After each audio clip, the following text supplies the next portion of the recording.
बचपन में माता पिता छीन गई, थोड़ा बड़े हुए तो अपना भाई भी बिछड़ गया। दोस्तों, ये कहानी बहुत ही दर्दनाक कहानी है। एक भाई बहन की कहानी है जो बचपन में बिछड़ गया। जब भाई मिली तो इस हाल में मिली। दोस्तों, आप भी अपनी बहन से बहुत प्यार करते हैं तो इस कहानी को अंत तक जरूर सुनिएगा। और अगर अपनी बहन को दिल से चाहते हैं तो एक लाइक और सब्सक्राइब जरूर कीजिएगा। आइए सुनते हैं पूरी कहानी। गांव के एक छोटे से घर में संतोष और ममता पिता के साथ खुशहाल जीवन जी रहे थे। माता पिता साधारण किसान थे, पर उनके घर में प्यार और अपनापन भरपूर था। लेकिन किस्मत ने जैसे उनके जीवन की दिशा बदल दी। ममता बस 6 साल की थी और संतोष 8 साल का, जब अचानक एक बीमारी ने माता पिता को हमसे छीन लिया। गांव के बुजुर्गों ने निर्णय लिया कि बच्चों की परवरिश रिश्तेदारों के पास होगी। ममता को उनके बड़े भाई ताऊजी के बेटे के घर भेज दिया गया, जबकि संतोष को दूर शहर में रहने वाले एक साधु बाबा अपने साथ ले गए, यह कहकर कि वह उसे पढ़ाएंगे लिखाएंगे और अच्छे संस्कार देंगे। दोनों भाई बहन रोते रहे, लेकिन नियति ने उन्हें अलग कर समय बीतता गया। ममता बड़ी हुई, पर उसे हमेशा अपने भाई की याद सताती। उसका बड़ा भाई ताऊजी का बेटा तो ठीक था, लेकिन भाभी का व्यवहार कठोर था। वह ममता से सारा दिन घर का काम करवाती, सुबह से रात तक बर्तन, कपड़े, झाड़ू, पोंछा, चूल्हा, खेत का काम, लेकिन पेट भर भोजन भी नसीब नहीं होता। ममता चुपचाप सब सहती, क्योंकि उसके पास कोई सहारा नहीं था। त्योहारों पर भी जब सब लोग सज धज कर खुश होते, ममता के चेहरे पर सिर्फ एक ही इच्छा होती, काश उसका असली भाई संतोष उसके साथ होता, जो उसे हमेशा बचाता और प्यार करता था। उस दिन सावन की पूर्णिमा थी, रक्षाबंधन। गांव में हर बहन अपने भाई को राखी बांधने की तैयारी कर रही थी। घर घर में मिठाइयों की खुशबू थी और रंग बिरंगी राखियां सज रही थी। लेकिन ममता के मन में खालीपन था। उसने धीरे से अपने कमरे के कोने में बैठकर पुराने दिनों को याद किया। वह दिन जब संतोष उसकी कलाई पर राखी बांधवाकर हंसता था और मिठाई खिलाता था। भाभी ने सुबह से ही उसे खूब काम में लगा दिया था। कपड़े धोना, पानी भरना, चूल्हा जलाना और बीच बीच में ताने, तेरा कोई भाई है भी जो तू राखी बांधेगी? मुफ्त में बैठने का शौक है। ये सुनकर ममता की आंखों में आंसू भर आए। वह बोली नहीं, बस चुपचाप अपने काम में लग गई। पर भीतर एक अजीब बेचैनी थी। उसे लगा कि अब वह इस घर में और नहीं रह सकती।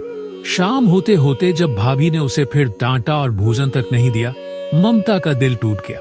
उसने सोचा, अब मैं जी कर क्या करूं? मेरे माँ पापा नहीं, मेरा भाई नहीं, और यहाँ सिर्फ अपमान और भूख।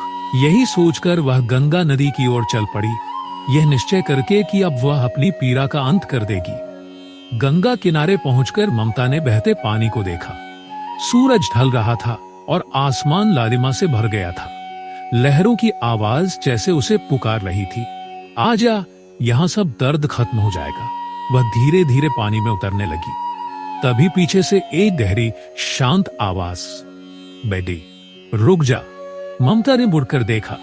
एक साधु जटाधारी, गेरुए वस्त्रों में, हाथ में कमंडल और मस्तक पर चंदन का तिलक। साधु दौड़कर उसके पास आए और उसे पानी से बाहर खींच लिया। साधु ने ममता का हाथ पकड़ा और ध्यान से देखा। उसकी कलाई पर पुराने जमाने का एक गोदना टैटू था, जिसमें लिखा था ममता और उसके नीचे छोटा सा ओम का चिन्ह। साधु की आंखें भर आई। उन्होंने कांपती आवाज में कहा, ममता, क्या तू मेरी बहन है? ममता हतप्रभ थी। आप कौन? साधु ने गहरी सांस ली और कहा, मैं तेरा भाई संतोष। ममता की आंखों से आंसू बह निकले। भैया, आप यहाँ कैसे? और ये साधु का रूप क्यों? संतोष ने उसे एक पेड़ के नीचे बैठाया और अपनी कहानी सुनाई। जब माँ बाप के जाने के बाद वह शहर गया था, तो बाबा ने उसे पढ़ाया लिखाया, लेकिन फिर उन्होंने उसे आध्यात्मिक शिक्षा दी। धीरे धीरे उसका मन सांसारिक जीवन से हट गया और वह बाबा गोरखनाथ के आश्रम में दीक्षा लेकर योगी बन गया। बहन, संतोष बोला, मैंने तुझे बहुत खोजा, पर पता नहीं चला तू कहाँ है। आज गंगा माँ ने खुद हमें मिला दिया। ममता ने रोते हुए कहा, भैया मुझे अपने साथ ले चलो, इस घर में सिर्फ अपमान और भूख है। मैं भी आपके साथ भगवान की भक्ति करना चाहती हूँ। संतोष ने उसकी आंखों में देखा और गंभीर स्वर में बोला, ठीक है बहन, आज से हम साथ रहेंगे। तू मेरी पूजा में भागी बनेगी और मैं तेरा जीवन सुखमय करूंगा। संतोष ने अपनी झोली से एक साधारण सी सूत की डोरी निकाली और ममता की कलाई पर बांध दी। ये तेरे भाई की राखी है बहन, आज से मैं तेरी रक्षा सिर्फ इस जन्म में नहीं, अगले जन्मों तक करूंगा। ममता ने भी अपने आंचल से एक छोटा सा धागा निकालकर संतोष की कलाई पर बांधा। दोनों भाई बहन गंगा किनारे बैठकर देर तक बातें करते रहे। उस दिन से ममता ने अपना जीवन भाई के साथ भगवान गोरखनाथ की सेवा में लगा दिया। गांव के लोग कहते, ये भाई बहन का रिश्ता सिर्फ खून का नहीं, आत्मा का भी है। रक्षाबंधन का वह दिन उनके लिए सिर्फ त्योहार नहीं रहा, वो उनके पुनर्मिलन का दिन बन गया, जब गंगा मां ने एक टूटे बंधन को फिर से जोड़ दिया। दोस्तों, ये कहानी रक्षाबंधन की एक याद बना देती है, और यह कहानी नहीं है, बल्कि भाई बहन का जन्म जन्म की रिश्ता है। साथियों, ये कहानी आपको कैसा लगा कमेंट बॉक्स में जरूर बताइएगा और दिल से एक सब्सक्राइब और लाइक जरूर कीजिएगा। फिर मिलेंगे। जय हिंद, जय भारत।